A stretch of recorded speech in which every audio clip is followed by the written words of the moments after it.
বর্তমানে পশ্চিমবঙ্গের কৃষকদের যে বাংলা শস্য বীমা, সেই বিমাতে কিছু টাকা সহযোগিতা, অর্থাৎ যদি আপনার চাষের ক্ষেত্রে কোনো রকম সমস্যা হয় বা সব কিছুতে, সেই বিমাতে কিছু টাকা দেওয়া হচ্ছে। কিছু টাকার পরিমাণ বলতে প্রায় 5 থেকে 5,500 টাকা।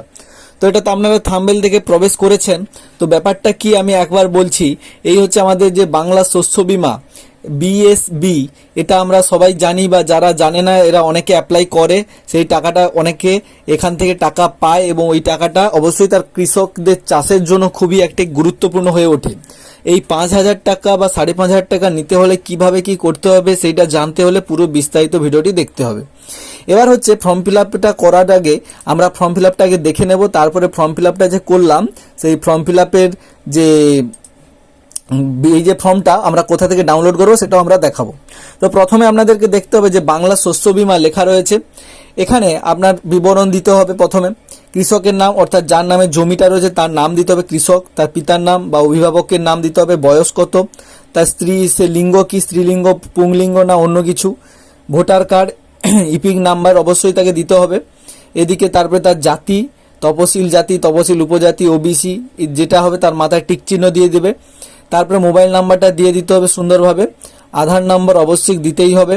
তারপরে বসবাসের ঠিকানা মৌজা বা গ্রামের নাম দিয়ে দিলে, গ্রাম পঞ্চায়েতের নাম দিয়ে দিলে, ব্লক দিয়ে দিলে, জেলা, তারপরে রয়েছে এসিসি আছে হ্যাঁ অথবা না, অর্থাৎ কৃষক বন্ধু আইডি আছে কিনা, যদি থাকে হ্যাঁ করতে হবে, করে তার আইডিটা তোমাদেরকে দিয়ে দিতে হবে। আর এর আইডিটা নিতে হলে তোমাদেরকে ওয়েবসাইটে গিয়ে, কৃষক বন্ধুর ওয়েবসাইটে গিয়ে আধার নাম্বার দিয়ে সার্চ করে প্রবেশ করলে ওখান থেকে তোমরা আইডিটা পেয়ে যাবে।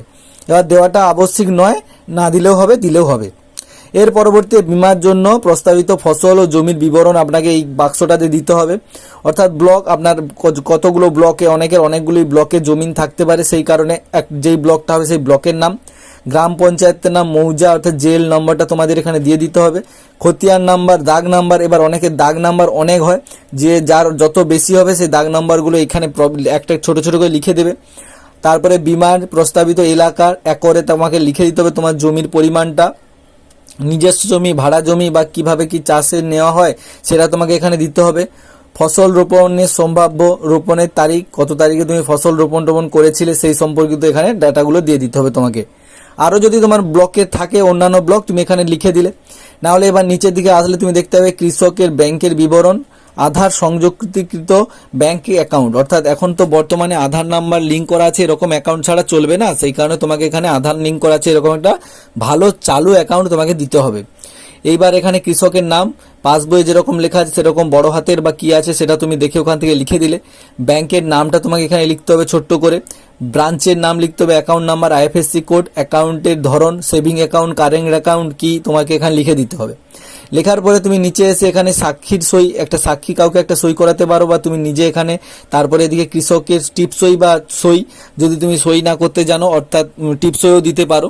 এরপরে দেখতে পাচ্ছ প্রাপ্তি স্বীকারী, যে নেবে তার এটা, যে নেবে সে এটা ফিল আপ করে নেবে। আর যদি না হয় তুমি এটা করতে পারবে, তোমার নাম প্রথমে হবে, পিতার নাম, যিনি এই গ্রামে বসবাস করেন, এই পঞ্চায়েতের ব্লক, এই তার জেলা টেলা বলে খুব সুন্দরভাবে তুমি পারবে এখানে। তারপরে সে কত একর জমিতে, তার অ্যাকাউন্ট নাম্বারটা কত, তার ব্যাংকের পাসবইয়ের নাম্বারটা কত, এইভাবে তুমি এখানে দিয়ে তোমার ঠিকানা দিয়ে দিলে। আর এই বাকি যে সকল এই যে মধ্যস্থকারীর নামটাম এগুলো কিছু লেখার প্রয়োজনে এখানে ওরা লিখে সিল দিয়ে দেবে। এইবার কথা হচ্ছে এটার সঙ্গে আর কি কি জমা দিতে হলে কেওয়াইসি নথি, অর্থাৎ ভোটার আইডি কার্ড বা আধার কার্ড, এগুলোর মধ্যে থেকে তোমাকে কিছু একটা জমা দিতে হবে। আমি বড় করছি দেখো, কেওয়াইসির জন্য ভোটার আইডির কার্ড বা এবং আধার কার্ডের যে কোনো একটা জমা দিলে, পাসবইয়ের কপি তোমাকে জমা দিতে হবে, খতিয়ান নাম্বার, পর্চা সম্প্রতিকতর, অর্থাৎ তোমার এই 2024-এর যদি হয় খুব ভালো হয়, আর যদি তোমার এই 2024-এ না থাকে একটা সার্চিং কপি বার করে ওর সঙ্গে দিয়ে দিতে পারো, ঠিক আছে।